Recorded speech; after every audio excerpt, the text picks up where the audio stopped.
آج اس ویڈیو میں بات کریں گے کہ کبوتر کون سے پیغمبر کا پسندیدہ پرندہ ہے اور اسے کون سے پیغمبر نے دعا دی تھی۔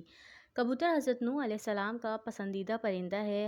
رسول اللہ صلی اللہ علیہ وسلم نے فرمایا، اگر تم پریشان ہو یا ڈپریشن میں ہو یا تنہائی محسوس کر رہے ہو تو تم اپنے گھر میں ایک کبوتر کا جوڑا پال لو تو وہ تمہارے گھر میں خیر و برکت کا باعث بنے گا، کیونکہ وہ انبیاء علیہ السلام کا پسندیدہ ہے اور انہوں نے کبوتر کو امن و سلامتی کی دعا دی تھی۔ حدیث میں ہے کہ جس گھر میں کبوتر ہو تو وہ کبوتر اللہ تعالیٰ سے ان گھر والوں کے لیے خیر و برکت کی دعا کرتے ہیں۔